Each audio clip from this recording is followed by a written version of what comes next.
Why knowledge matters. The short answer is it ties into my life philosophy that you asked me in my first question, trying to make learning engaging, purposeful, and thoughtful for both teachers and students. The larger answer is that this is part of a really a career's quest. One of the first major books I wrote was with Dr. Grant Wiggins, a series of books called Understanding by Design.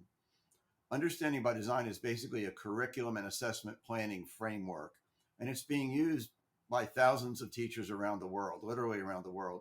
It was the book that launched my writing and consulting career beyond my um, other jobs that I mentioned. So, Understanding by Design has, we propose that the focus of Understanding by Design, of a modern education, in fact, should be to develop and deepen students' understanding of important ideas and processes, ultimately, so they can transfer their learning. I think a modern education should do more than present lots of information and hope students can remember it and use rote learning as the main delivery. A modern education, given the nature of the world, the fact that new opportunities and challenges emerge, the world is unpredictable as COVID pandemic and the AI phenomena has shown us. And so a modern education should prepare students to be able to navigate new things, even unpredictable things. But you can't transfer something if you don't understand it, right? If all you have is rote learning, all a student can do is give back what was told to them in the way it was told. So the Understanding by Design framework is focusing curriculum and our assessments on teaching and assessing for understanding, building off, of course, basic skills and foundational knowledge, which are the core. But I like to see basic skills and foundational knowledge should be thought of as the floor, not the ceiling of a modern education. We want to build toward understanding and transfer. In our book, and our series of books, by the way, Grant Wiggins and I focused largely on two of three questions. One, what's most worth learning for understanding?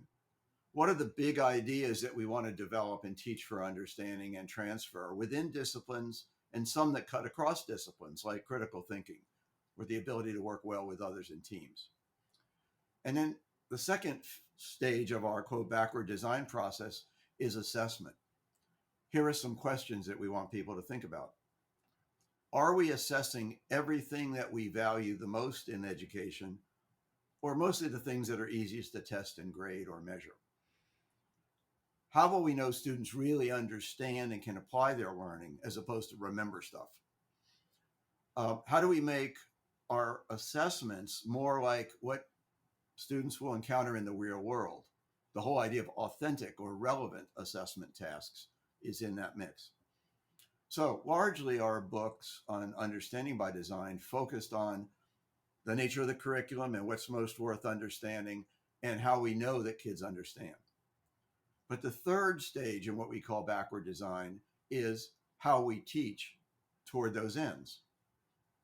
So Grant Wiggins and I put less emphasis in the third question about how we teach because we felt there was a great need in education to help people think more carefully about the content they teach and the way they assess learning. Grant Wiggins and I in 2015 were planning our next book, which was going to be on teaching for understanding and transfer, which was getting into that third question. And I was literally had scheduled a trip to his home, which was in Connecticut, where we had each outlined ideas for the book. And then we were going to meet for the weekend and flesh out our outline and start writing. Grant suffered a heart attack the week before our meeting and passed away. It was shocking. It was unexpected. And it put an end to our planned book and to a 25-year friendship and colleagueship. I always wanted to write that book because it would complete the sort of the three-part elements of Understanding by Design. But without Grant, I didn't feel like I could do that.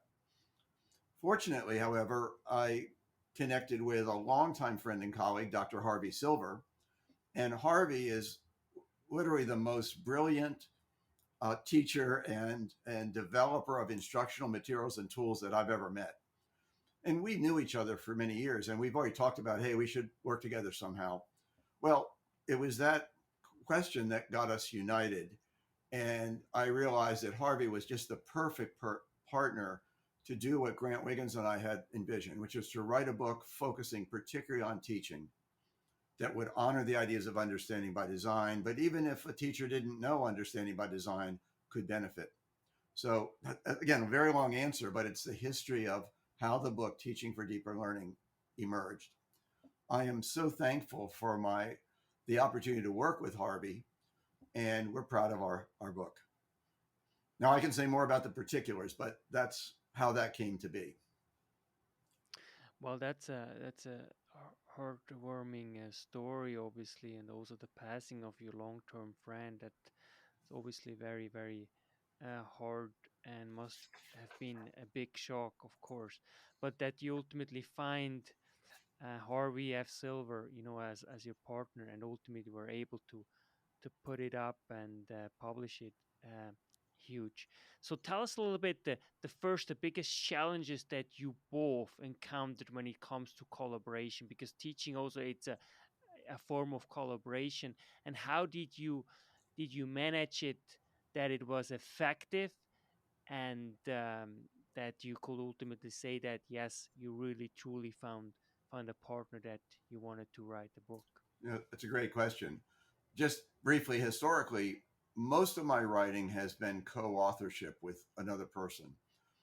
And I have found that personally, at least, quite valuable because essentially you're conversing with another person, you're hearing their thoughts, you're giving your own, you're sharpening your thoughts through a collaborative process. You're learning with each other, in other words. So I value that.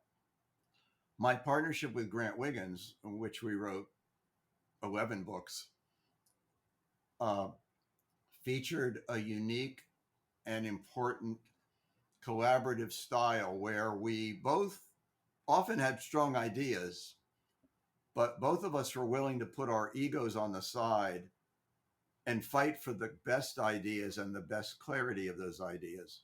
And that is hugely important.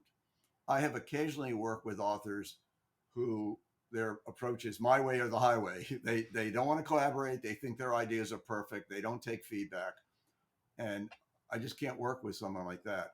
Grant Wiggins, who is one of the smartest people I've ever met, Harvard PhD, and just a brilliant guy, could very easily, not always happily, but would put his ego on the side when I challenged some of his ideas or his writing, and vice versa. We got to a place where we had enormous professional respect for each other, and we both agreed, even implicitly, that the most important thing was the ideas that emerged, not whose ideas they were or who got to turn the phrase a particular way. When I started working with Harvey, we had the same relationship. He has very good and specific ideas, as do I, but we were able to push each other and argue sometimes for the larger good, which is clarity of ideas for the reader. We're serving the reader and we're serving the larger course of the ideas of the book. So challenges occur, of course, when you're co-writing, but you get your best ideas out there and then you give them to an editor, and the editor has another role to play. He or she will come in and say, you repeated yourself here, or I didn't quite follow you there. So both of us would take that feedback also. Now, I'm going to pause, but I'll mention that there are other challenges or obstacles that both Harvey and I have seen that would impact teachers' ability to follow what we've outlined in our book. So if you're interested, I could go there, but I don't want to belabor the answer. That's why knowledge matters.